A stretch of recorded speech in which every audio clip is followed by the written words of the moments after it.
point. Go ahead, Walt. You'll have to come this way though, for me. Okay. Would you please? Which one? Any of these will be fine. Walt Kipper, 7288 West 9th Street, Bowling Spring. A few months ago, we were told, a couple, 3-4 months in a row, that ambulance revenue has been down, and Volta had mentioned that it's down statewide, and nobody seems to have an explanation for it. I'm just hoping that the new budget takes into account the downward trend on ambulance income. Number two, it's kind of hard to have questions about the budget without financial information. I know the board voted to put the income and loss statements monthly on the internet and have copies available at board meetings. And I haven't seen any of that since the board took action on it. And finally, when the board reconvened into public session last week after the executive session, they took action to have the board's attorney refer a matter to the district attorney. Can you elaborate on what that matter is? No. Okay. Unfortunately not. All right. Frank Geraci, 435 Greenway, Kingman.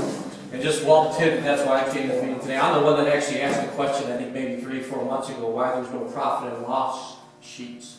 And he's absolutely right. How would the constituents, how would we know, we, at your meeting, we hear, well, this is under budget, this is under budget, this is under budget, but nobody knows what's under budget, and where are you, and how, if something was going awry, how would we know about it? I don't understand why there's not a profit and loss, something to the public, and on the website every month. It should be. He hit the nail on the head.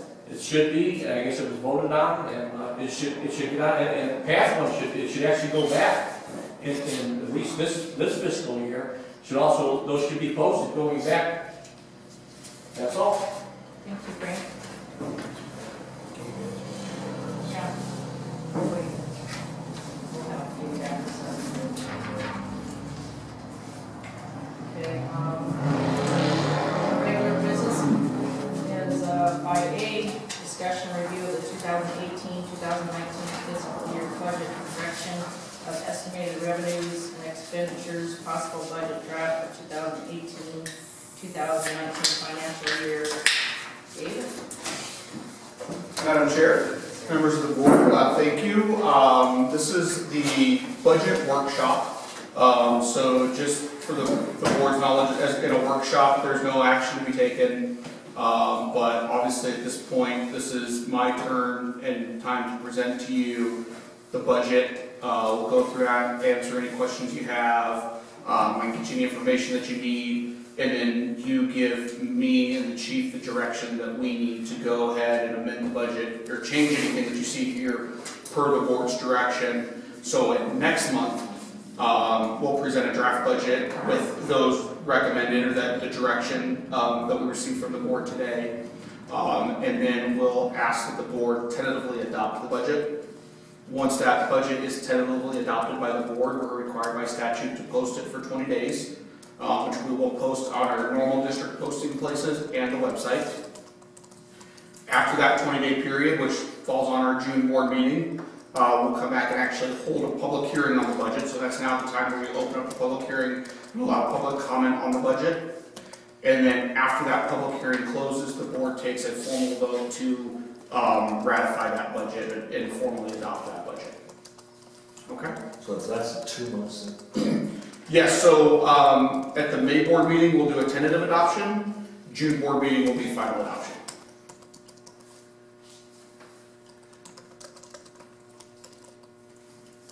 Remind me again, what's our deadline for the August 1st. The budget has to be adopted in the county by August 1st. So that puts us a month ahead. All right. With that, I'm just going to dive in. As we're going, stop me with questions. Okay? All right, so starting off with our first line, our property tax revenue. We saw a 3.82% increase in our assessed value this year. So we went from 17,500,000 in assessed value to 18,200,000. That increase in assessed value is about 23,000 in revenue for the district. In addition, we got our fire district assistance tax number in at $61,675. So that's a nice little extra, $1,000 in FDAP revenues as well. You'll notice when you're looking at the budget detail on the property tax stuff, I eliminated the prior year tax levy as revenue. And the reason for that is in the past, we had a really high balance, a really high delinquency. And the county assessor was telling us they were selling off a lot of those, and we were seeing some decent amount of that revenue coming in. But I reanalyzed our collections over the last 3 years, and we're actually seeing about 92% collection. So when you look at kind of the comparison, I actually removed the prior year tax levy as revenue. So now we're just budgeting for current year tax levy. And then I added in that 92% collection, or roughly an 8% delinquency, which is making up that 45,000 delinquency. So kind of refined our levy numbers a little bit more on the delinquency side, so we can kind of see a better idea of what's coming in currently and not as much on the prior year coming in anymore. So those are our tax revenue sources. That's obviously the 325 tax rate. And there's no change on that as we're at the statutory count. On the non-levy revenues, starting off with ambulance. So what we had budgeted last year is a net ambulance revenue of $274,000. Over the last 3 years, we're actually on track to make $272,000 this year, but our 3-year average is about $288,000.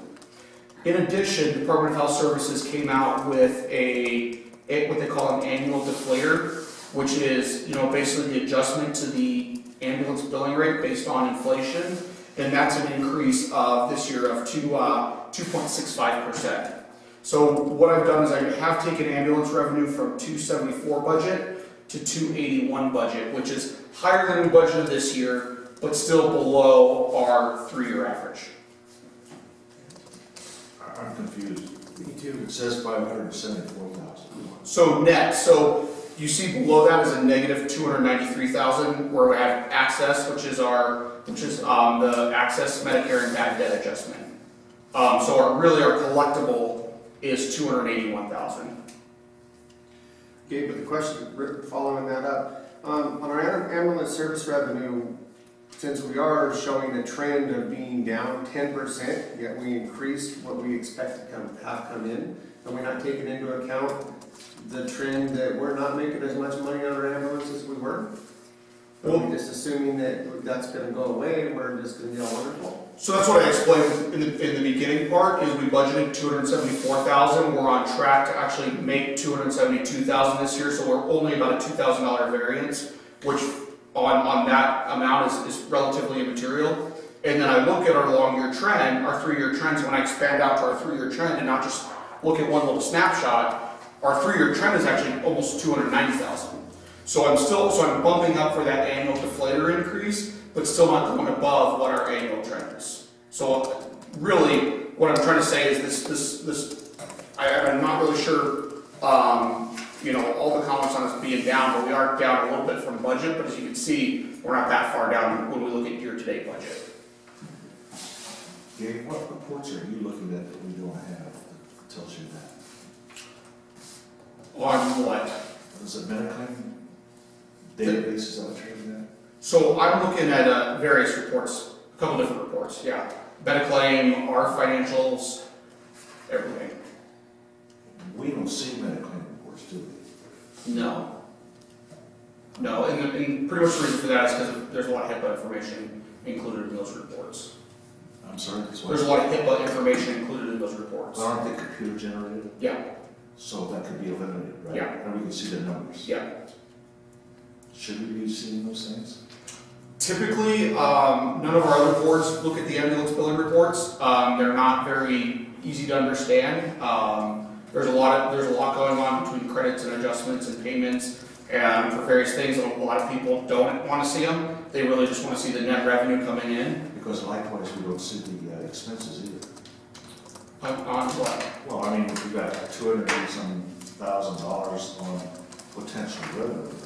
There's going to be some expense associated with that, correct? No, so that 280,000 represents, so ambulance billing is kind of designed this. So the state, we're rate regulated from an ambulance billing rate standpoint. So the state technically actually is what sets our ambulance billing rate. We can ask them to increase it, which you remember we did a couple of years ago, those of you that were on the board. We did ask them to increase our rate, and then they do a financial analysis based on information we present and say, yep, our rate increase is justified, or they can say, no, our rate increase is not justified. So they set that rate. Now that rate is not what you bill and collect. There's a couple things that affect that. One, access is statutorily basically discounted to like 68.52% of the DHS base rate. So that's included in that 285,000. Then there's also Medicare only pays at a reimbursed rate, regardless of what our DHS base rate is. And so that difference is included in that 285,000. And then there's just our average and our historical bad debt, which includes, you know, the district subsidy and that's included in that bad debt number. So it's that bad debt number, typically we don't even show. I was talking to the chief about it today, is, you know, usually we show that we just budget ambulance revenue based on net, but we had some circumstances here in the past that people wanted to see the both, and so we put both, but typically you would just see, you know, whatever that net collectible, we call it, in the ambulance world we call it collectible revenue, meaning by law, this is all we can actually collect. Okay, here's my issue then. Yeah. You probably, according to Karen, because I asked you this question too about medical reports. Yeah. She said we only get those like quarterly, what have you. So it'd be 3 months before we would realize that there's an error or someone had hacked those reports. I don't know where this data is being stored. Is it on a server somewhere? I mean, where's this data being stored? With our billing company. With your billing company? With Mediclaim, which is our billing company, which is our ambulance billing company. So something could happen with hacking and what have you, and we would never know it for 3 months later. If he got hacked, I'm pretty sure he's legally required to disclose that to us. I mean, because they're dealing with federally mandated information when it comes to patient information. But I mean, yeah. I don't think we would even know about it, even if they were, unless they notified us. Yeah. Because I don't even think the report would show us. I don't understand. That's all. I'm just trying to understand the mechanics here. I'm not challenging anything. Yeah, no. Yeah, I'm sure you got, because again, with HIPAA data, I'm not even up on all the HIPAA laws. I mean, that's not my area of expertise. But there's so many laws and requirements that surround HIPAA. It just seems to me like 30 to 40% of our revenue is generated with ambulance service. But yet we don't get any data on that except quarterly, maybe. It just seems like that's a real lot. And, well, one thing that I would chime in about as far as the ambulance collection goes. Now, when we do an ambulance run, we may not see a check from an insurance company for 30 to 60 to 90 days. So if you guys were getting a monthly report, you'd be looking at this monthly report. There might be data that's 3 months old or outdated, or 3 months from now you get a report, and it would be hard for everybody to correlate all those accounts with all that money. I understand, Chief, but it says there's a variance in the numbers that we get now. So that wouldn't be unusual. Because right now we get variances basis. So, timing. yeah, and so right now on our ambulance revenue, so those reports generated by MBS are full accrual reports, meaning he's showing us what's been billed. He does have a reconciliation as far as what's actually been collected and what's been written off. But on the reports that you're looking at, we're reporting it on what we've actually received in the bank as far as cash received. Okay, you've answered the questions. Thank you. Okay. And there's an ambulance billing discussion we're going to have later on too. So. which may help address some of those concerns that you have. Any other questions on the ambulance side? Does everybody feel like I've kind of explained the basis for the budgeted number for next year of going up because of what we're seeing historically as well as the rate increase? I know Eric, you kind of had the question on that, so. Yeah, my question is we're planning on money that I don't think we're gonna see. That's, you're the financial genius and not me. Yeah, I mean, I understand your point, and that's why I feel comfortable putting that number in there. Because in EMS and in the finance world, we like to look at what our historical averages are. And even though, and on top of it, we know we're gonna get a rate increase. So I think it would be unreasonable to budget a number above our historical averages. But I don't think it's unreasonable to bump up because of us seeing that rate increase, but staying still below our historical averages. So I just want you to know, I understand your concern. I'm kind of balancing that without cutting too much on the budget side. Okay. So does Gabe tend to be conservative then? Yes. So Gabe will rely on the state for a budget increase. And then one part, they said that they make the rates, right? Yes. So, like, basically, they raise their readers a couple percent, okay. Yeah. Yes, thank you. Miscellaneous revenues, we're just keeping it 10%. That's kind of insurance claim refunds that we get, small various things that have that revenues coming in on from the district. Fire service income is just billing for fires. Asset disposals if we sell off any assets. So we've got a placeholder kind of in there. Grants is a placeholder for potential grant revenue. And it is budget neutral, so we budget a $30,000 grant expense as well. So this is new. Yeah, so that is a budget neutral item that doesn't give us any available funds or anything like that.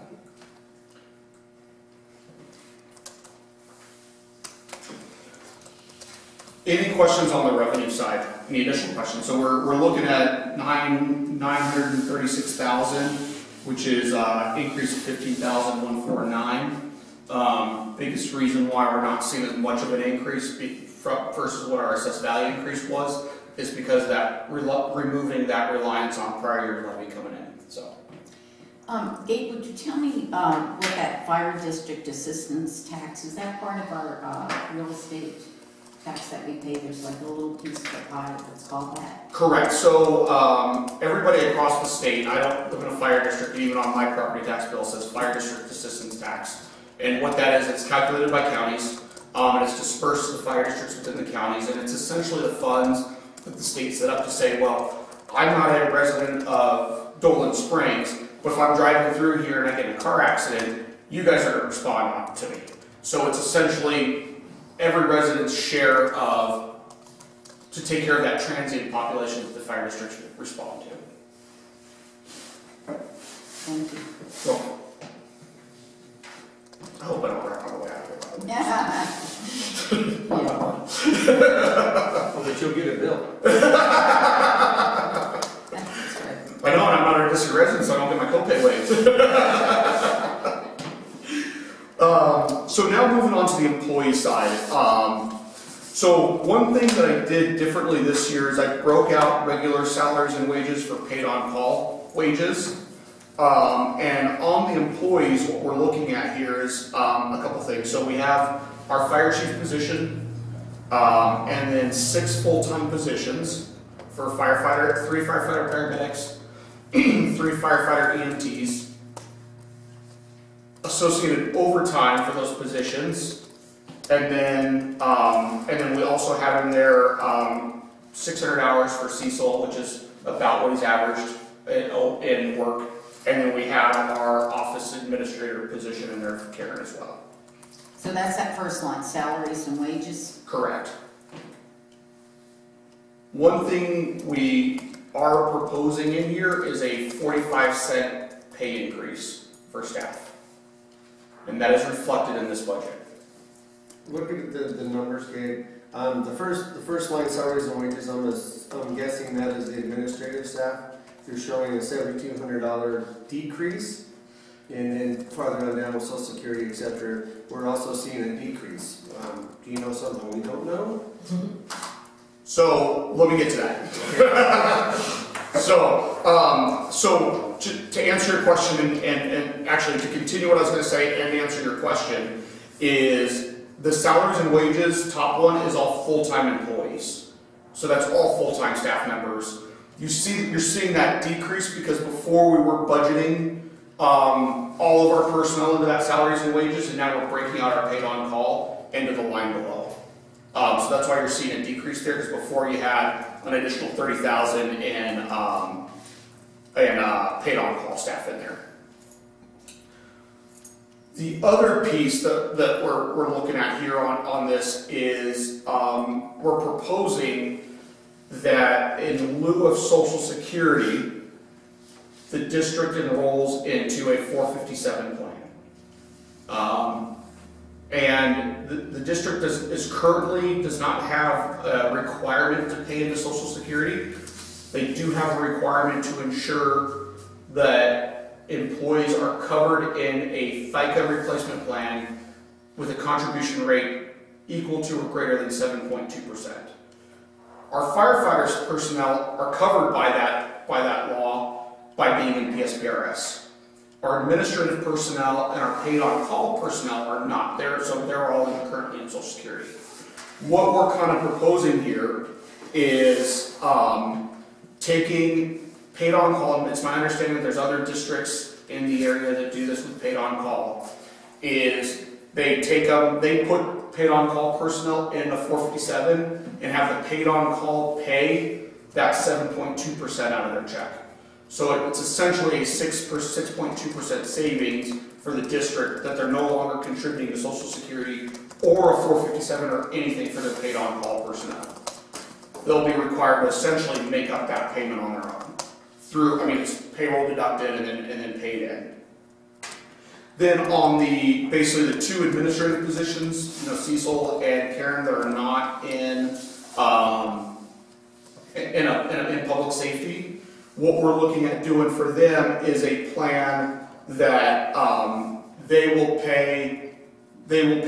district will pay 3.75%, which is essentially the difference that it would have been if they were in Social Security. And that's to the 457 plan? Correct.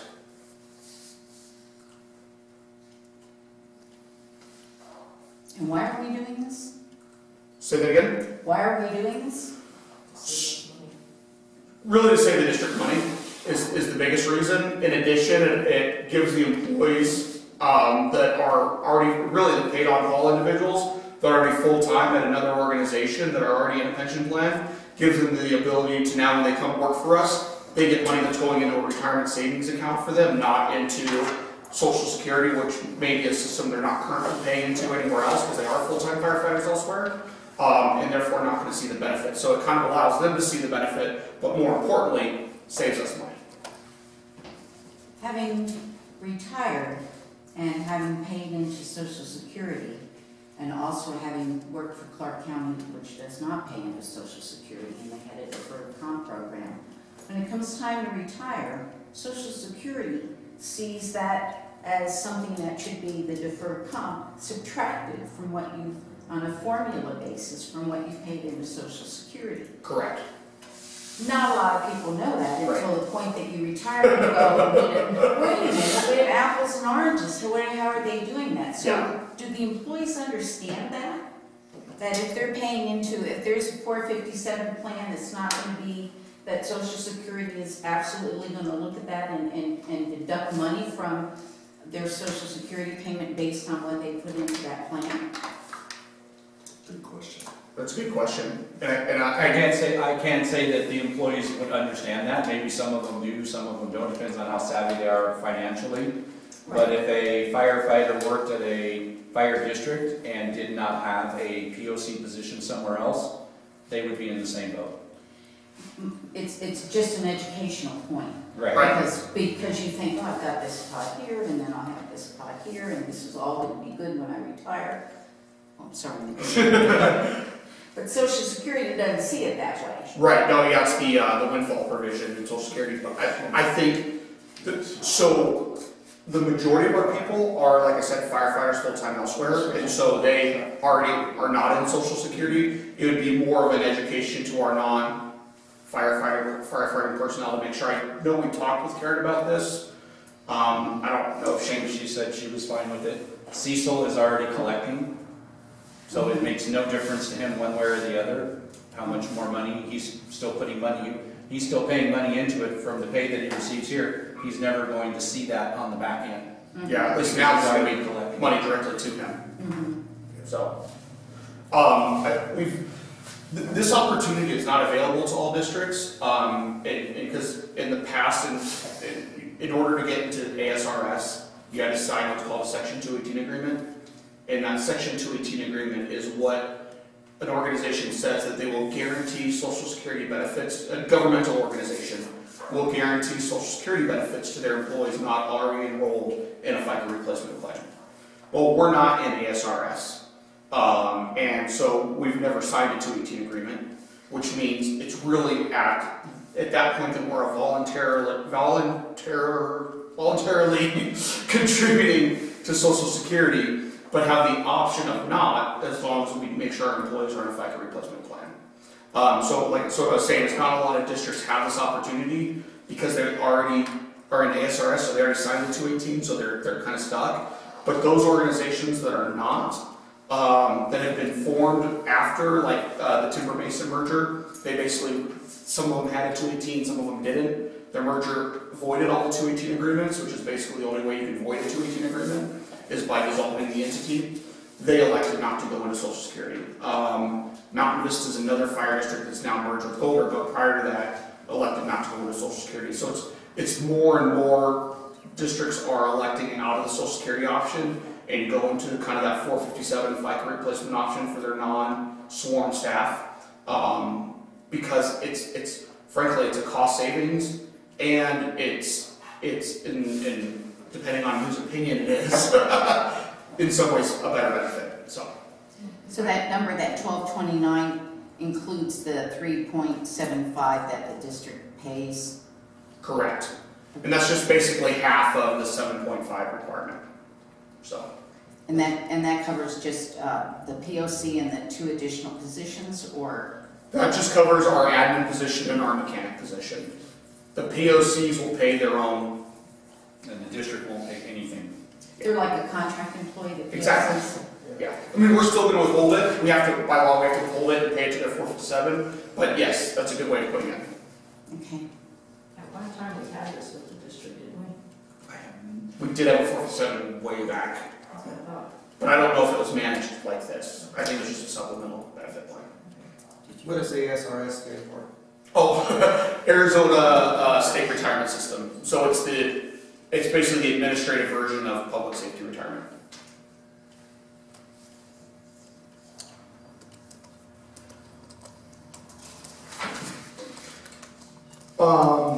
Before you go on. Yeah. On that first line where you said it covers the 6 full-time positions, the chief, Cecil, and the AA.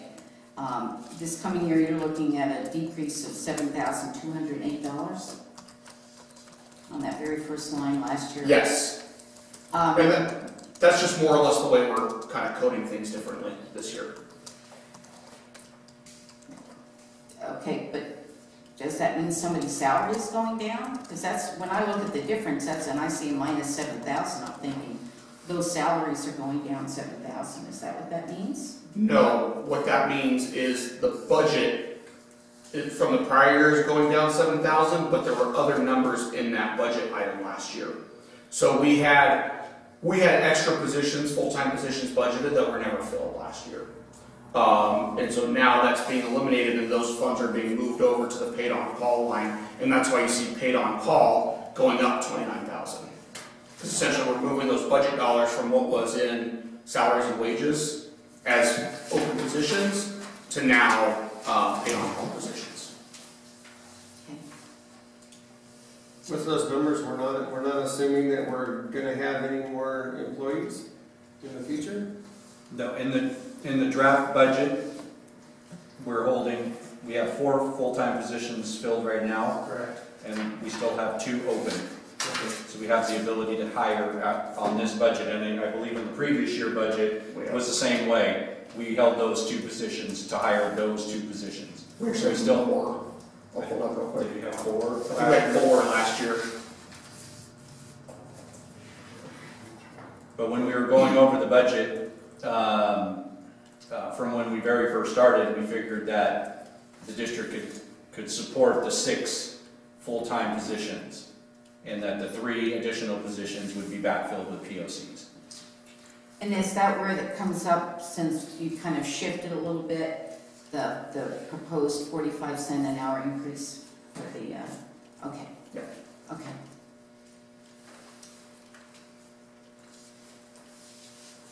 Yeah, so last year we had 4 open positions in the budget, and so we eliminated that, shifted over, because frankly, we can't afford to have 4 full-time, or we can't afford to have 9 full-time positions. Right. We have to bridge the gap with paid on-call because of the benefit cost of a full-time person. In that third line where it has overtime wages / holidays, because, Yeah. well, that's holidays, those are the like 9 or 10 holidays that Right. I get. Vacation was what I was thinking. Yeah. Okay, I'm good. Okay? Where does vacation fall into that? Okay. Yeah. All right, Yeah. thank you. So vacations, we're just paying them their budgeted salary, Right, you sub. right. I'm in. So, Medicare increases slightly for the increase in pay that we've talked about, because we do have a net increase. Right. We discussed the Social Security piece, which I still left it labeled Social Security, because that is obviously going to be the placeholder until we get formal action from the board on this, on whether we do this or not. Again, this is kind of that direction piece that we're looking for. Would we, if we didn't vote to do the 457 plan, would the figure then be close to 3817? Yes, we'd be back up closer to that Okay. number. All Yeah. right, thank you. Workers' compensation, we don't have the rates in yet on that, but that's increase based on our current rates with the new wages. So, PSPRS retirement. On PSPRS, you guys did vote and pass the resolution this month on the 30-year, so that is the 30-year rate in there. The PSPRS Cancer Fund is just our cancer we pay, cancer insurance we pay for all our PSPRS members. We'll see where that comes. And then healthcare benefits. So healthcare renewal came in under our current plan at $34,000, and that's what you see there in the budget. There is an option for a, I think it was a higher deductible plan. There was one other plan option that came in at $31,000. I don't know what the direction is yet on that, but I did kind of plug in a higher cost, and then if we need to, there's areas that we can look at if need be. What's covered under health benefits, is that health insurance? that Yes. We pay, our portion we pay for employees? Correct.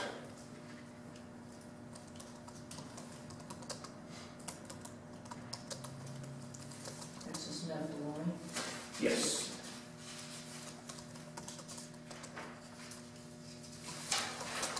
Any questions on personnel? Or additional questions?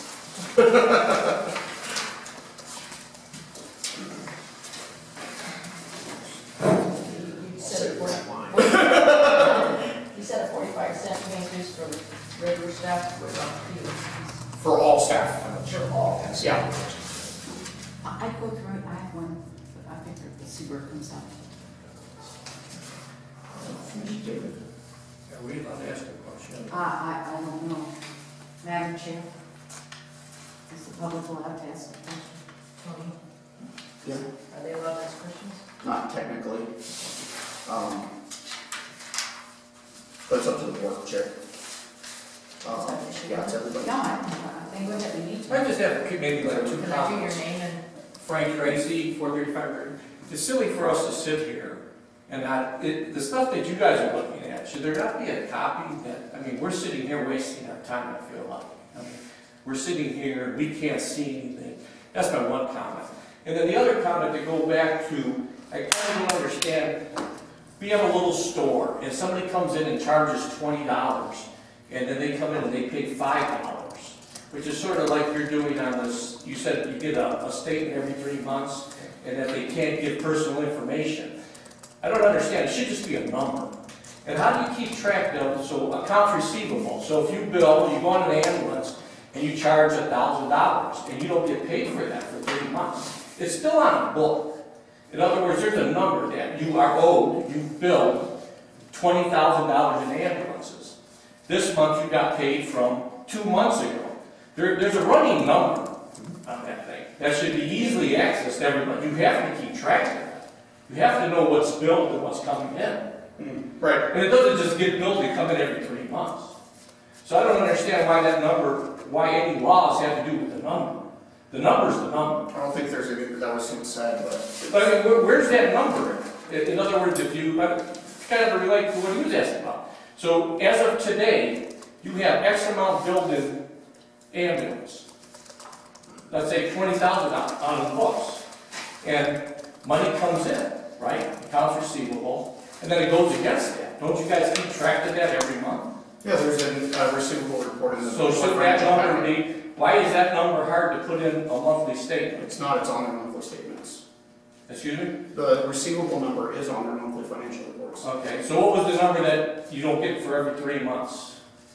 That was the detailed ambulance billing reports, which are sent quarterly. Okay. But But that's all I ambulance wanna billing, say. I did spend a lot of time explaining how that works as far as what's billed isn't what's received. It's a law, it's a statutory thing. It's not like, we don't have a say in that. Right. But it's a number. Right, it is a number. It's a number. It is a number. We are tracking what's being billed, what's being received, we're tracking the balance, so I'm. And as far as the public not having them, I mean, I'm leaving because, I mean, to me, this is a waste of my time to sit here and not even be able to look at what's going on. I mean, that's just public record. It's not, is this budget not public?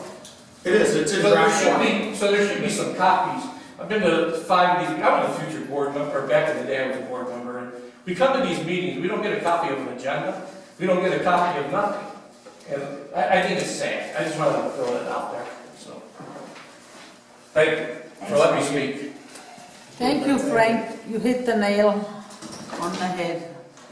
Waste of time for the public, because the public apparently is not appreciated. What was the next item?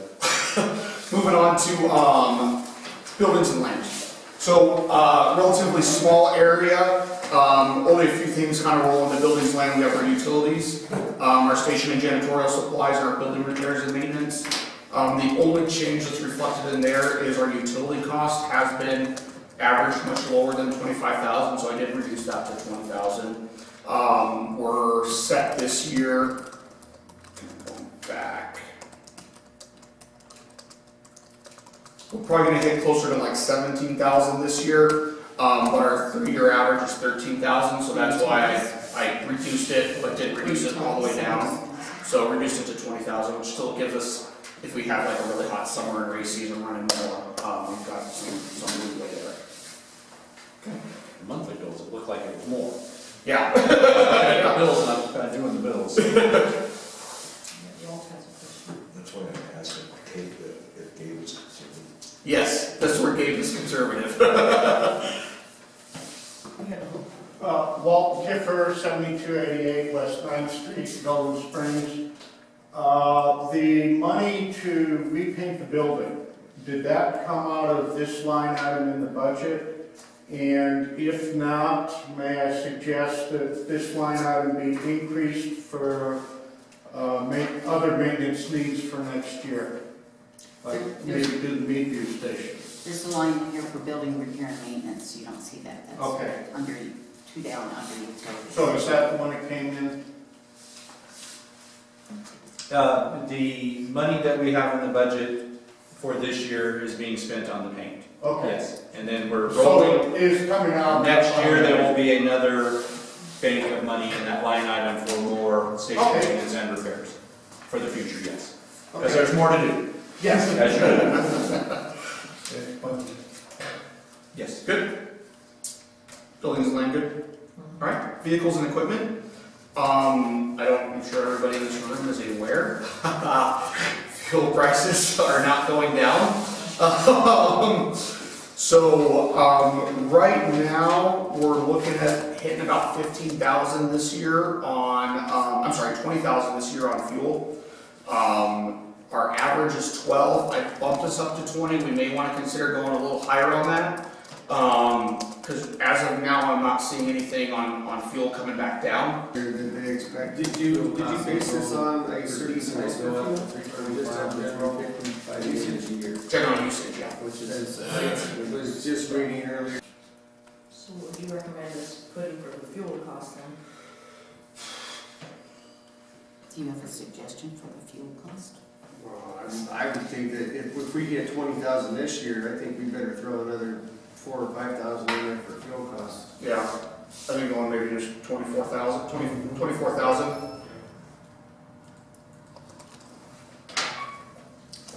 Okay. Is there any effort to separate suppression costs and ambulance costs? I would have to look. I think we get one bill. I don't know if it's, I don't know, I don't look at the bill, so I don't know if it's broken down or not. I think that's important to know, particularly since we know what the revenue side of the ambulance service is, all we need to understand the expense side of that. Yeah, we do an allocation for that on our ambulance revenue and cost report, but don't specifically break it out per dollar. Can't. That I don't know, I'll have to check that for you. Just make it 6410-2A. Yeah, I'll look at that, I'll see if that's something we can do.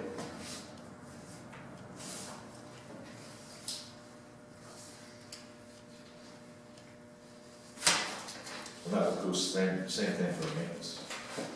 Maintenance we do break out. Yeah. So then we've got our vehicle maintenance at 35,000. So we did increase that based on our average. We're averaging about 36,000. Yes, sir. You know I'm gonna ask questions about this one.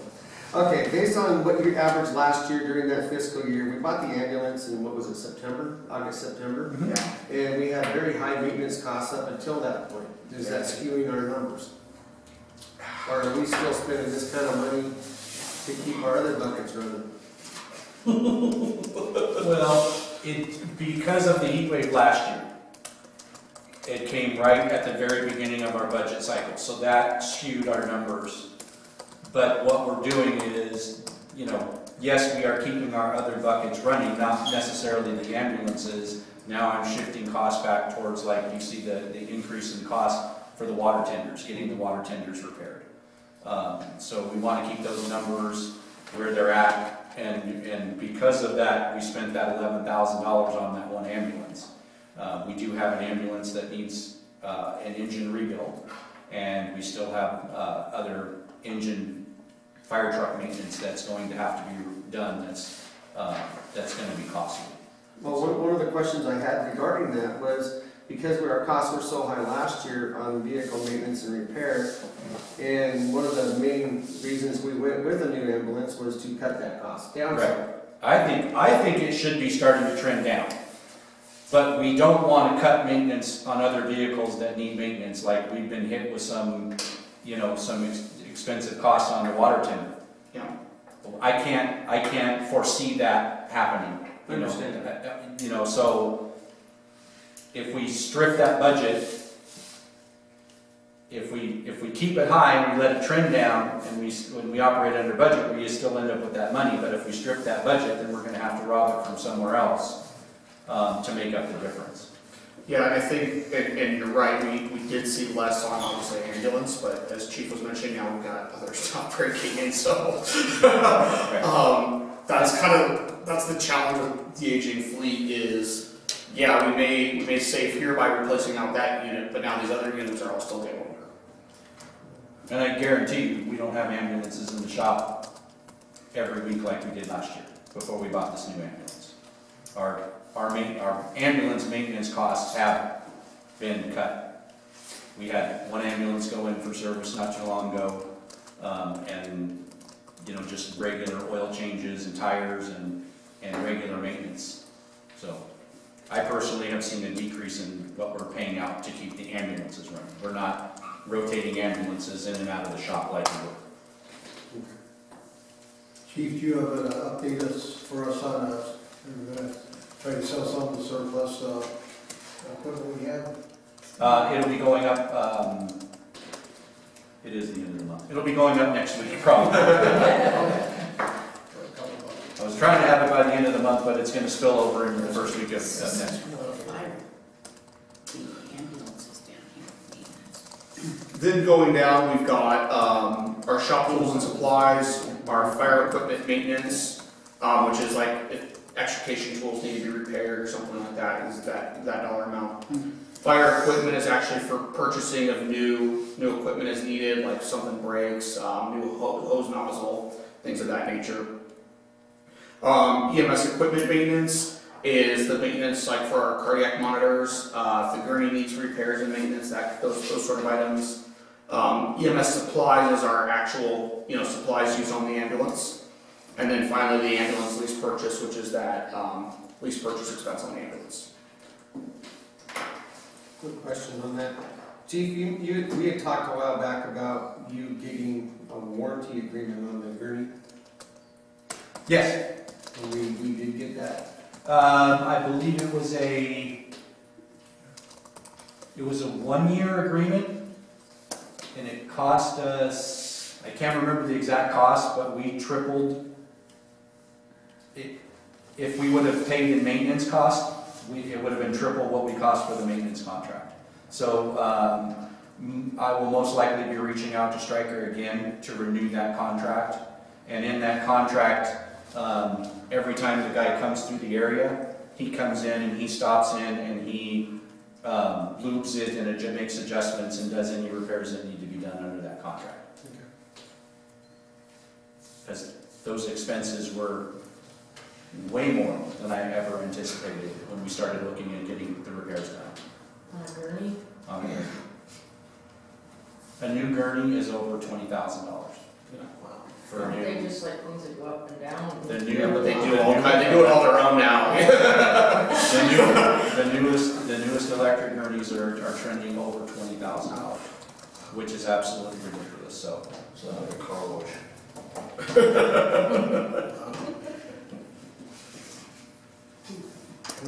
So we got to keep the one that we have going. It sounds like it. All right. Supplies,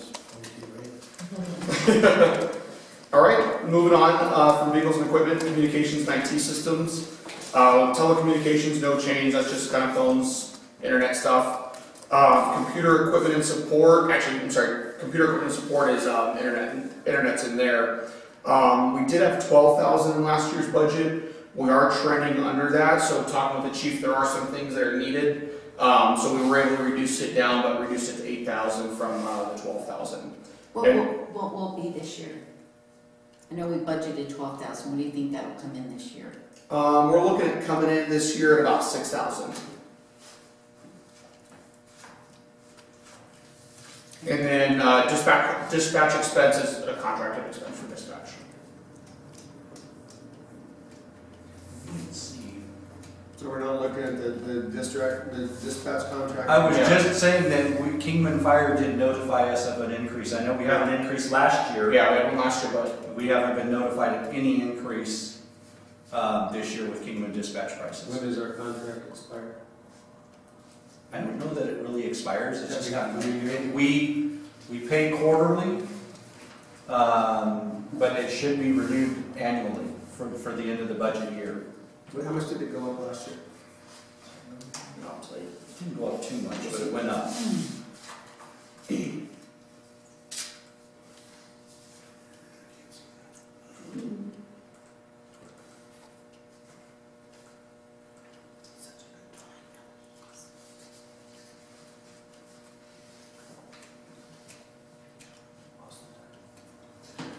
must have been the year before, because last year we basically went down $275, so it had to be the year before that it went up.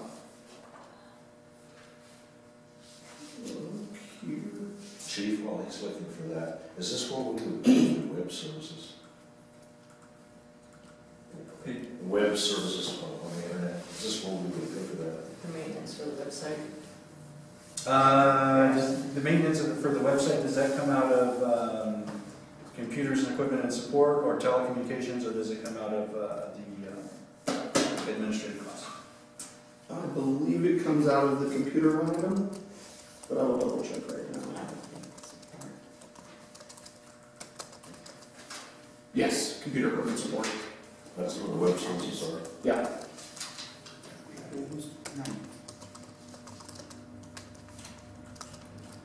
And then, I'm gonna look at the last, since FY15, our dispatch costs have gone down.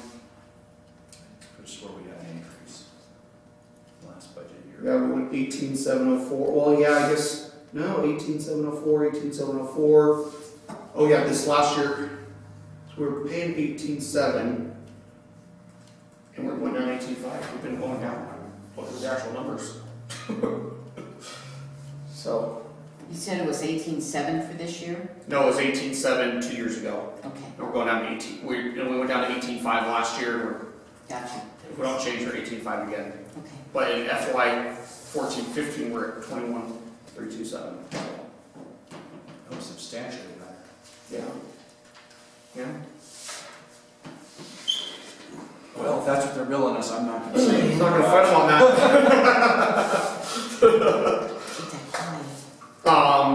Then we go to meetings and training. This has obviously been budgeted for expenses to travel to training, actual training costs related to like class fees, and then there's also money in here for prevention and public education.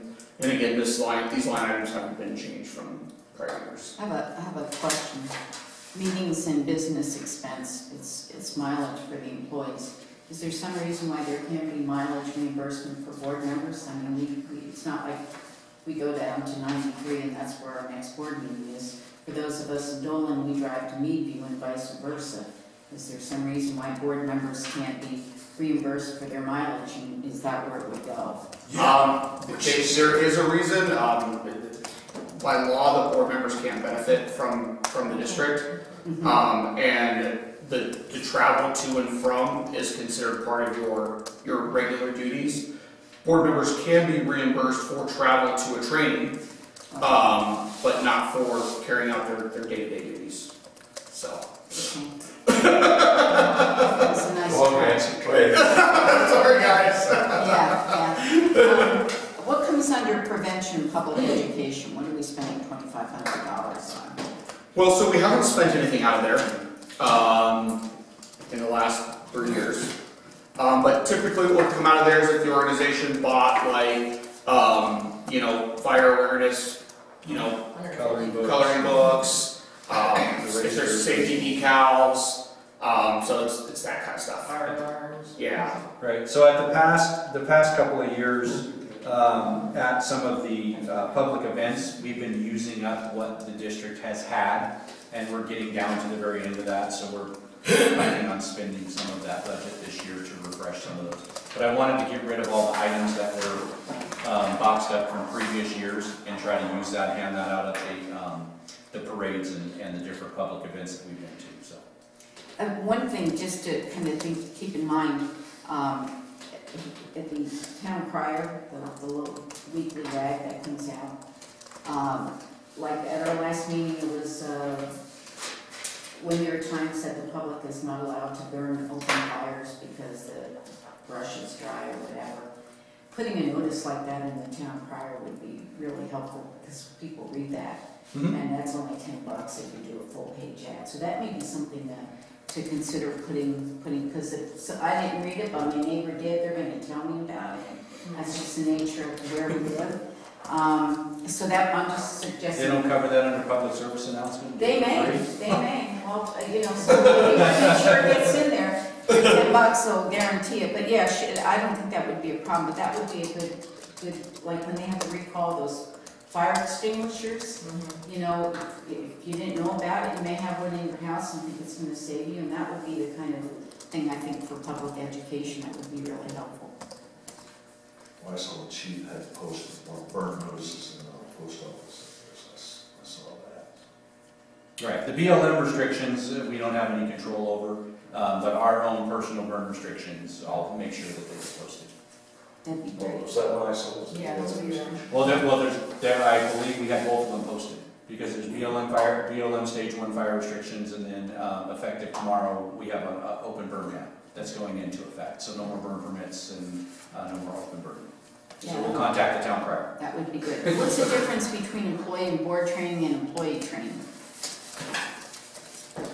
Naming. What's that, I'm sorry? It should just be employee, the one should be board training, the other one should be employee Okay, training. all right. Fix that, it's fixed now. Excuse me, good? Yep. All right. Finally, managerial, so we have our payroll service. No change, that's just basically the direct deposit fees that we pay through the banking. Ambulance collection. So currently with our ambulance billing company, we're paying 10% of our net collection. And that's what he sends us a bill quarterly along with our reports to show that, you know, this is justifying the billing as well as giving us the reports. The market now on ambulance billing is essentially 3.95% of collection. How much? 3.95%. Now, our current billing company is one of the best, and so they do a very good job. And as Chief we talked to Chief earlier today, I mean, there is a level of support that he gets from them that I don't fully know if the other ones provide. There are a couple that other of my clients use. In fact, I was in interviews all last week with Northwest Fire on 4 different ambulance billing companies, all at the 3.95% rate. They've really boosted their level of service, access to reports through an online portal now. And also it sounds to me like they're providing more of those compliance services that the Chief was saying our current billing company provides him. If the board is interested in entertaining that option, I will bring forward more information at the next meeting.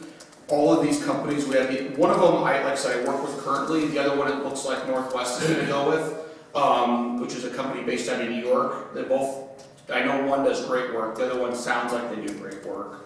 And I've got to look at who's using them currently, because I've got letters of reference and everything on them as well. That would be basically a $16,000 savings in this budget. I'm sure you're all proud of that. So I'm getting a feeling that's the direction the board wants us to go on that. Yes. Okay. Saving money is a good thing. About $16,000. That'd pay my car off. He's saying 16, is it 16,000 or 1,600? 16,000. 16,000, okay. Yeah. Yeah. As I said, our current biller is one of the top billers, and he does like above, beyond services, but I certainly can't sit here and justify paying an extra $16,000 and get a little less service. Unless something were to happen, that would make a big difference. That is From the discussions we had, so for future agenda items, we'll put that on there. And I'll get chief contact information on the chiefs that are using the other company, so you can kind of talk to the other chiefs and see their experience with That's them. huge. Yeah, it's a huge savings. When he told me that today, I almost fell out of the chair. Yeah. Going on uniforms. Uniforms is just uniform expense. What will we have paid, do you think, anticipating this year? For ambulance billing? No, I'm on uniform. Oh, uniforms, okay, $1,300 for the year. I propose that we bump that up by $100. Wow. The board is in discussions and it needs to go up $100. I can't elaborate too much further. Gotcha. I know what you're, yeah. Okay. $100, we can do that. Now legal. So, I have not. Bad news first. So, right now, we're on track to spend $34,000 this year in legal fees. What? Legal fees 5,000 of that was for the override bond council, or override council. But that still puts us at 20,000 over our budget on district business. How much should we spend on all the paperwork for the new ambulance, legal fees for the credit card? Because that had to be reviewed and then changed and then reviewed. So of that, how much was the ambulance, would you say? When did we buy that ambulance, Chief? Was purchased in June or July. We took delivery late July, early August. I can't remember when the finance paperwork was. So that would have been prior to this fiscal year though anyways, if it was June or July. Yeah, but I don't know if the legal fees ended up bleeding over onto this fiscal year.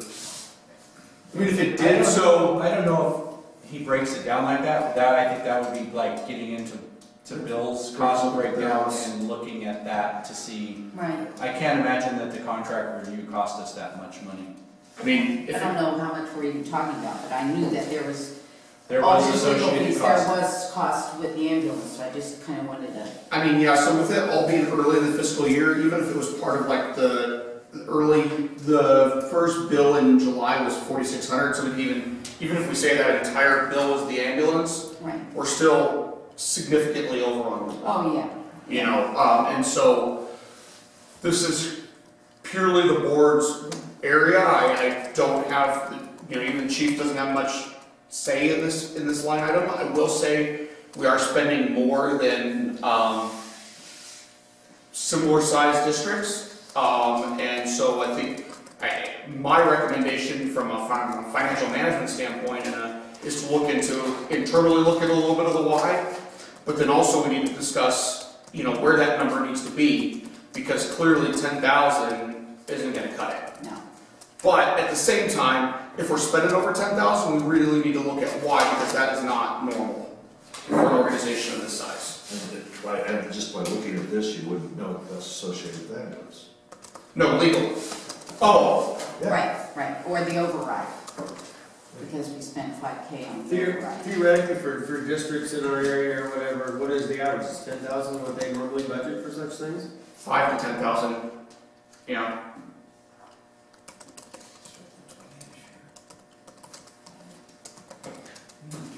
Looks like you need to set the too many other schools in the hand. I don't know what professional services. Because I know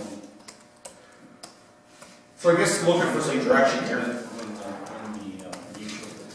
countywide mutual aid contract, how much that costs, because I know I'll have to look at the bills, Okay. some of the billing for that too, because that was bounced around between the city attorney, Billington, and other districts, legal counsels before they ever nailed that one down. So Okay. I got that right note. Can we go through the rest of the managerial and then come back to that? Yeah, sounds great. Professional service is our fees and the annual audit fees. And you see there's no change in that. Office supplies. Break that down for me. Yeah. So our monthly engagement is $1,500 a month, which is $18,000. The annual audit support is $4,000. And then the audit, and then the auditor's cost is another $4,000. It's $8,000 total for an audit. Yeah.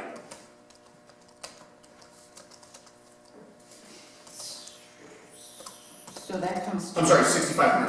Yeah, the auditor's fee is 6,500. Okay. Yeah. And the audit, what's the 4K for the audit something or other? The audit support, Yeah, what's that? that's our time to prepare and work with the auditor on the actual audit. Gotcha. Oh, so you're not good at that, so. No, we have to have an outside firm to do the audit. Right. Yeah. You won't know it. Yeah, you can't do that. And if you'll remember, maybe about a year and a half, 2 years ago, we did that additional engagement, for additional services, if we went out of scope, and I don't think we've ever used that. And just so the board knows, we've been doing what we can to control costs on the board side, on the district side, by not kind of by managing our time within our engagement with the district and not going over what we have to not incur any additional cost.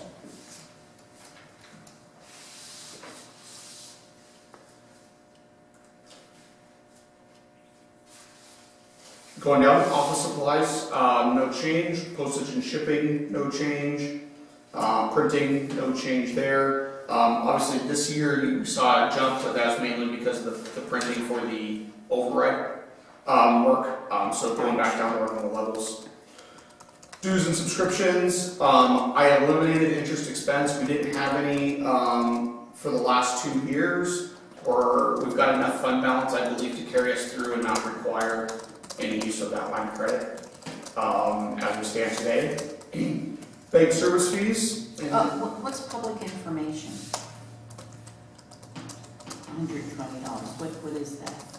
That is, Would that be putting the ads in the newspaper? I think so, yeah, that's what I'm looking at. You know, I should have been coding background checks into there. And back. Yeah, I'm sorry? background checks, Oh, background checks. yeah. Bank service fees, liability insurance, and then we don't have the renewal rate yet on that. And then, Was that copper one? no, this would be No, never VFS. mind. Yeah. Then we're not gonna do it. Tell me what that liability insurance covers. Like, All of our stations, all of our equipment, All of our vehicles. professional liability from a medical treatment perspective. tell me what that is. If we get sued by somebody, like we get sued by a patient, that's coverage in there. If we get sued by anybody, there's coverage in there for that. The board member insurance coverage is in there. So the director's liability, Yeah. officer's liability is in Yeah. there? I believe we have, do we have the supplemental AD&D with UFIS or not? Is that our current rate now, is 24,000? Yes. Did Yeah. we inquire about the cost to increase insurance for certain things that might have happened? That we don't have now? We found out? I don't believe we have. We haven't got any estimates from GFIS. Yeah. And that comes from them? Yeah, that'll be. That would be directly from them, yes, they would be the carrier that would handle that. So we may need to adjust that a little bit, huh?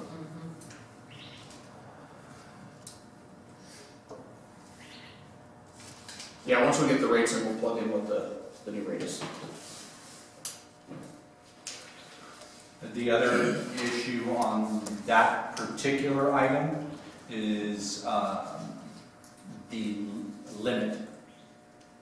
Whether it be 5,000, 10,000, 50,000, 100,000, that's something that the board in the future, to add that on, would need to, We can have those figures to know what limit that covers. right. Okay.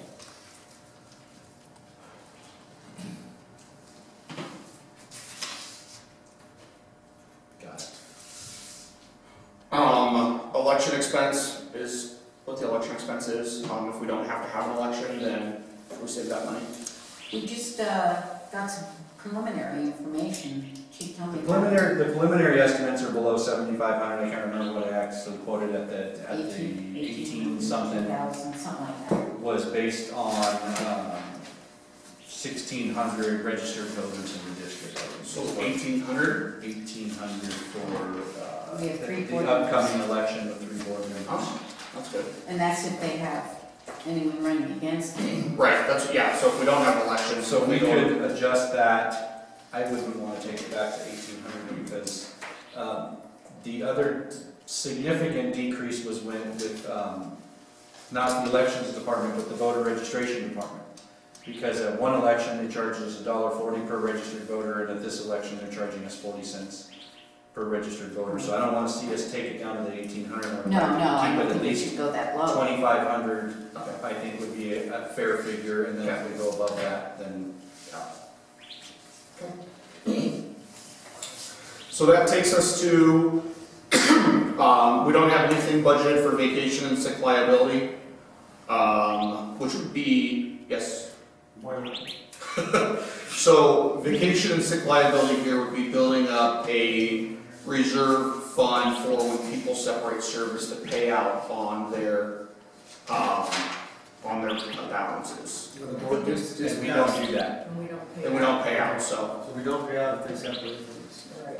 But what if they take vacation? Unless it's under a contractual basis, and which we don't have any. If they take vacation, that's covered. We're budgeting for their full pay. They don't get any more pay. When they take vacation, they just get their full So pay. that's under salary and wages. Right, and then we added in some overtime coverage cost us to take care of that backfill for when they're covered, when they're out. So under that overtime wages holiday, that's in vacation and sick leave? No, it'd be vacation and sick leave coverage, Right. but not vacation and sick leave pay. Where does that come? It's part of the salaries and wages budget, Gotcha. because that doesn't change. It's a payroll code, it's a different payroll code, but it's not a different budget line item code. So then that takes us down to our subtotal operational budget of $903,851, which is a different number than you have because I've been making the corrections as we've been going. Give that to us again. Yeah, $903,851. 851. So it's $30,000. It's $30 off. Right. You go to 95 and you went down to 850. All right, so with our changes that we've made, the increases and decreases, we didn't change it much. This time I'll go off subtotal. The current number on yours is 903,895, All right. and with the changes, we're at 851 now, so not much of a change. And so that 15,000 becomes what, 15,2? That's the, 15,212. You're welcome. Then we've zeroed out at this point, I guess, contingency fund line item 0, based on the direction from the board, and pending the other quotes coming back on insurance. If we do have any surplus, my recommendation is to plug that into the contingency line item. Grant matching requirements is that 30,000 budget neutral that I mentioned earlier, which takes us to a total expenditure of $933,851. And you have 933,895 on your paper in front of you there.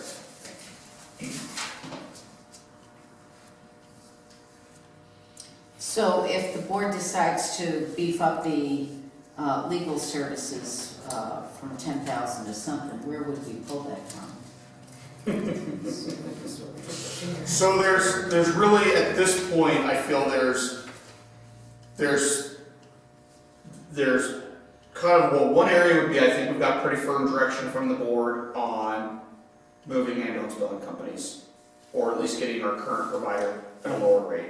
I mean, Okay. I feel there's a consensus there. Am I right? Am I right in that? So there's one place we can fund that from. The other place would be the board's direction on the staff pay. And that's really the only two places that I feel this budget has any room to cut.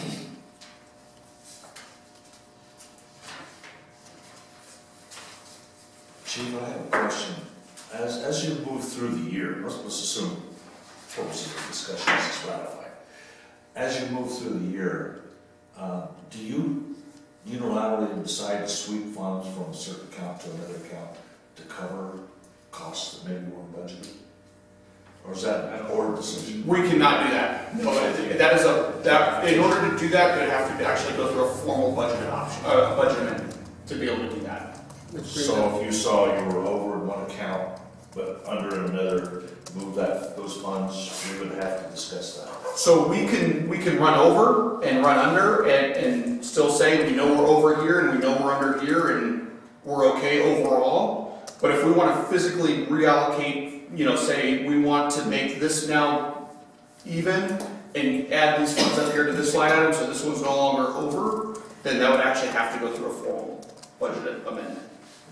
But we can, we do run over in categories and under in others, but and we just know we're over and we're under. That's because it's Board of Supervisors do that all the time. yeah, it's kind of a Finance hates it for it too. Right, but if you wanted to say, we want to take the 10,000 out of, building maintenance, and we wanted to put it over here, and this is what we're gonna do in order to, you guys, the board would have to get together and do a budget ratification and submit that to the county. That gets rolled with the state somehow. There's somebody that keeps track of that. No. Just No, I mean, we do our annual audit, and then on the audit report, there's a report, a required disclosure on where we're at from a budget to actual, but really they're just looking from an overall. I mean, and then the other big thing they're looking at is, are we solvent at the end of the fiscal year? I mean, we can't spend more than we make, and so those are kind of the two big things they look at. I know, I think I asked you at the last meeting to kind of give me a simplified, between now and the end of the year, what our expenses in will be and what will we have at the end of June. Where do you still see us be at the end of June for the carryover?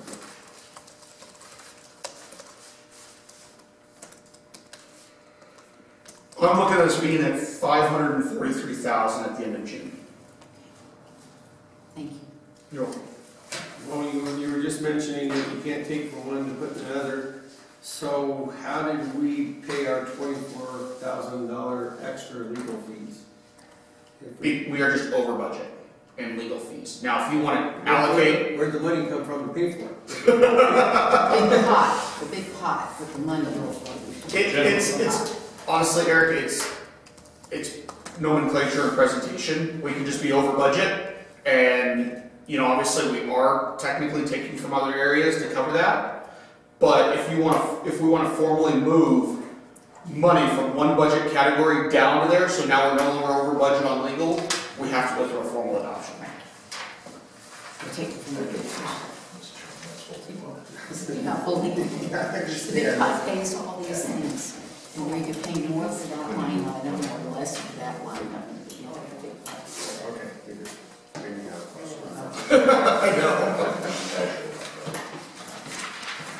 From my perspective, I appreciate this. The only observation I have is I would like to see more effort placed in separating ambulance stuff out of the general pot. And what I'll do is, I'd like to be able to add it up and see. so I like you, Rick. You're the first board member that's really wanted to see that separated out.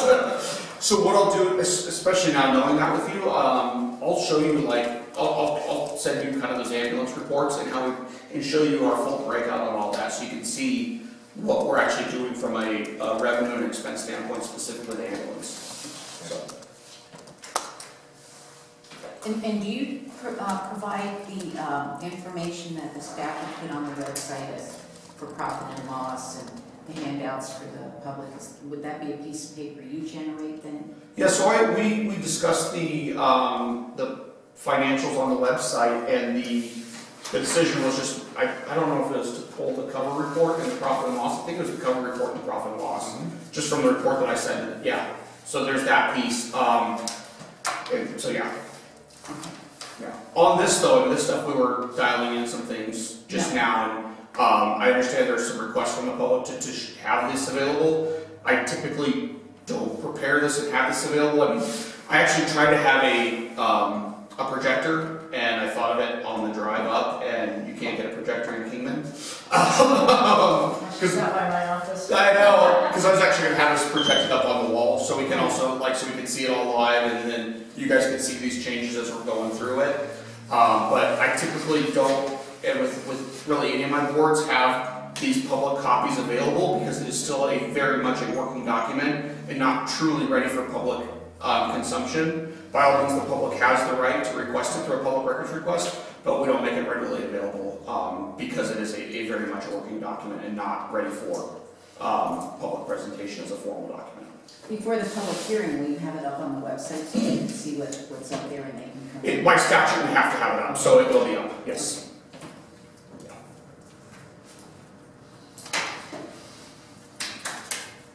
So just to kind of recap here some things, make sure I've got everything. I'm just talking specific to the budget right now. We're going to look at the ambulance billing. I'll make the changes to the budget to reflect the 3.95% ambulance billing rate. We are waiting on our workers' comp and our liability insurance payout. getting kind of the feeling from the board, we just need to beef up our legal fees budget. We could put, my recommendation is maybe of that 16,000, put 10,000 into the legal fee line item, and then the other 6 into contingency reserve. Does that sound like something the board would like to see? Okay. With that contingency reserve, is it required that that be specifically for a certain item? So you can, yes, the board can restrict those funds, or we just put it to general financial reserves. So, I know this reflects a 45-cent an hour increase. What do we, tell me what we're paying them now per hour? $11.55. $11.55, so this will put us at 12 Yes. an hour? And if the status quo stays status quo with the minimum wage, we will be in line with the 2020 minimum wage law. I'm just, would like it, my wish, my dream would be to have an hourly wage law that, hourly wage that would attract more people to work in the district. Now, Do you know how much I had to ring him just to get that 45 cents? Yeah, I'm sure, but Yes, I think see we're all us, the and same. I think the board is We're all the definitely same. looking at, what can we do to make the job positions here in the need be more attractive to people, that we have more staff. The only other option that we have is if we can't give it to them an hourly, we can give it to them in some kind of benefits. Like what? Vacation. post-employment health plan, yeah. 450. 457, supplemental retirement, I mean, Madam Chair. Chief, I was up at the free day from Hobby County at the Walpine this weekend. And it's the first time I know, because I'm sensitive to fire service, they have a lot of fire support up there, personnel and what have you. Do you have any idea what they're getting paid? Since they're federal. What? He's talking about the Wall wall pipe. pipe fires. The Walpine Fire. That's Wallapai Nation. Yeah, the nation, the EMTs, what are they getting paid, do you know? I only know one specifically, he's making over $18 an hour Well, as a firefighter paramedic for the nation. was a paramedic.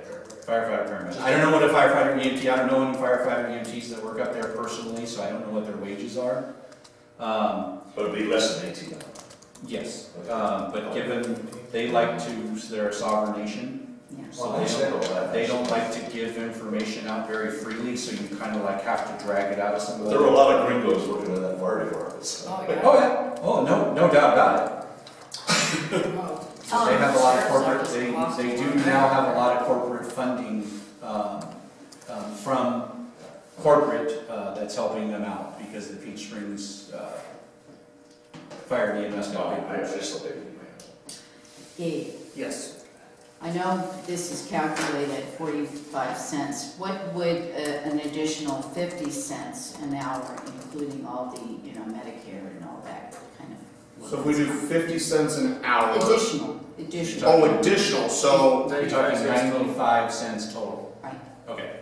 okay, so 95 cents would cost us $13,000. But subtract out of that for me, the 45 cent.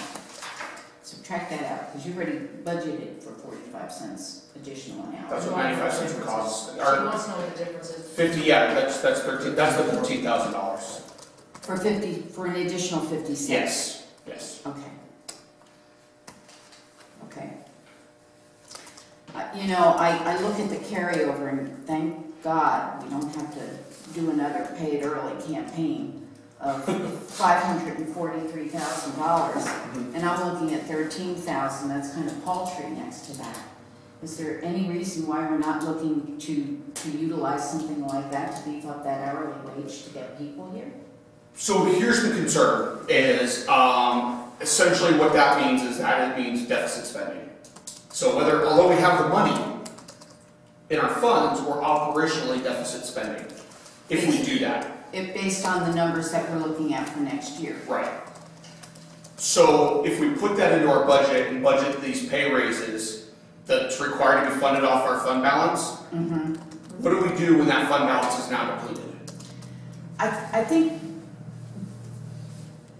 fund balance for 2017-18 is what you're talking about. I just want to be clear, not the 543. I'm saying once that 543 is completed, if we set a precedent of deficit spending, Right. meaning take it from our savings to pay for our reoccurring expenses, Right. there is a point in time where that Gotcha. money's gone. I got you. I guess what would be really helpful for me is to, and maybe it's at our May meeting, I really want to know what you think that the end of 2017 and 18 numbers would be for all of these line items. Because I know some they're higher than what we're spending. So I'm looking to see if there really isn't some other areas in here that we couldn't adjust those numbers to come up with that. I get the part about the fund, that makes perfect sense to me, I get that, because we have to pull that out every year and at some point it'll go away. But it would help me, because this just kind of tells me what was approved and what we're looking at for the coming year, but I sure would like to know your projections for the end of June, what each of these line items are, so that we can see if there's that money in there that we can't maybe adjust what the draft number should be. Yeah, I think we could look at, I have looked at that, and that's what I used to go through a lot of those numbers, where I said we can move utilities around and Right. And we have done that. I will tell you, really the areas where there's the largest flexibility is in that employee and board training, that meetings and business meetings and training category. We've historically budgeted money dollars there that we have not utilized. Right. But then at that point, we're saying, okay, now we're saying we aren't doing training. Right. And then, But you said that if the staff pay, you said there were two line items where we probably have our lines where we could move some money around from. One was the difference we talked about for the ambulance, and now we're putting some of that money into legal, and the other was staff pay. right. So, is that a line item, staff pay, we should look at to see if we really have some wiggle room in there for that $13,000? So the staff pay budget is based on what that cost is to staff our apparatus. So we calculate out, how many hours are needed, both from how many hours we have coverage based on our full-time personnel, and then how many hours do we need to then now kind of backfill and do that coverage. So that's all formula driven based on our current pay and benefit structure. Sometimes we see savings just because chief can't find somebody to come in and cover. Right. But so, we may have seen savings in there historically, but that's just because we couldn't find the coverage. So I don't think there's any way to really get that money out of that employee side. We also obviously have some money budgeted in there on fire equipment and fire equipment maintenance that we haven't utilized in the past, but again, talking with chief, we need those dollars in there, and there are things that do need to be done. And so that's not really, we can obviously lower that back down to what we've actually been spending, but then now we leave ourselves exposed when something breaks and we do need those funds. So we could probably knock $4,000 or $5,000 on professional services. We could look at revising our scope. My concern with that is being able to do everything that we need to do financially. Well, see, this 13,000 was just the salaries, that's not including the Medicare, the workman's compensation, the retirement. That's everything. It includes Oh, it everything. does. That's a loaded cost. Oh, Yeah. So I'll work on that as part of my Could you homework. Yeah. see, Where you're going with this. Chief's having a hard time, he's done a great job getting people out here and coverage and this and that, but you know what, it's not enough. Question, 95 cents, do we want the 95 cent for do we want to include POCs in that, or do we want to just leave it as full-time? I'm gonna turn to the chief and say, if we're looking to get, you were talking 95 cents, it's peanuts, are we gonna attract somebody to come out here full-time, or should we also look at doing the POCs? I think overall, if we did it overall, we would attract more people overall, and that's going to benefit us overall. That's the way I just look at it. Mm-hmm. If you start seeing a differential, too much of a differential in pay versus full-time versus POCs, Mm-hmm. regardless of what the benefit package looks like, Mm-hmm. if a full-time EMT sees that a full-time POC is making $3 more an hour, he's going to quit, come back to us as a POC because Right. he doesn't care if he's 20 years old and he's got health insurance, Right. he wants that extra $3 an hour. So that's where I kind of like to keep it relatively the same. Sure. There can be a little bit of a difference. You can justify and say, well, these guys don't get benefits, they don't get this, so that's where they get a little more. Right. But overall, I truly think it would benefit us overall. And we rely heavily on POCs. That is not going to change. That's not going to go away. Right. And I think we should, like I said, overall. That across the board. transfer date. Perfect. Yeah. You know, and if we're not filling 4 positions, it doesn't mean that's where our goal is to do that, but if we're filling those positions with POCs, I'd like to see how much we can bump this up to, say, we're making an effort here, we're limited in how much money we've got, but we see the need is making sure that the suppression staff is paid well enough. Right. Am I seeing nods along the way here? Good. Okay, I yeah. wish I'd get 95-cent pay raise. Yeah, but look at what we've been offering with that, and Yeah, we've been at the bottom, Yeah. so that's, And I don't know if this is another option that you guys may want to look at, is you could phase it in over time. Maybe not just one big pa-ching, maybe it's fiscal year or half the fiscal year is going to be this, and then we'll phase it in as the so fiscal you year. can look at that when we squeeze in the numbers. That's just another way. We're making the effort. They now have vacation pay. That was something that we got done this year. And the state took care of the Sick time for us. Yeah, we didn't have to deal with So that. what's the salary difference between your POCs and your full-times? It's exactly the same. They're identical pay? They're identical pay. Everybody, we're on a linear pay scale. I thought All the you way said- across, everybody gets paid the same. The difference in pay, where you see between an EMT and a paramedic, is the stipend we pay for them being a paramedic. That is the only difference in pay. Their base rate is $11.55 an hour across the board. So you're just saying that it's because the Plus they- full-timers get benefits. Full-time gets benefits, they get medical, So that's, they get sick time, they get vacation time, et cetera, et cetera, et cetera. PSPRS. PSPRS. And to a certain extent, per the Arizona state law, even the POCs have a portion of that sick time. If rumor has it that the election, they're going to review the sick pay, if the state throws that, if the voters throw that out, I know that's certainly something that would have to come back to the board. Is that something we're going to entertain? But just on the basis that if they did that, what kind of savings would we see until the board when they instituted the sick leave policy? I don't. Are you saying that they're thinking of actually getting rid of it altogether? I think they're just thinking about modifying it. I don't think they're talking about eliminating it. That's what you're hearing? Mhm. What are you hearing, Dave? The modification to the sick, and then taking the cap from 12 to, what is it? Is it 1050 current 1050, or is it current 11? I think it's, I don't know. Because it's going up to I don't 11. know that's the thing, but I've been buried in tax season for. Yeah. Yeah, I can tell those lines on your face weren't there 2 months ago. So, but I haven't heard that they're actually making a move to actually get it on the ballot. They were making moves and then it kind of died off, and I haven't heard a resurgence of. That's what we're not hearing. We're not hearing, yes, it's going to get there. Yes, it's going to be, the Right. voters are going to get another whack at this, or no, they're not. Right. Everybody's been kind of like, they were like, yeah, we're going to get another whack at it, and then everybody kind of backed off, and that's where I see everybody sitting. They're just sitting back.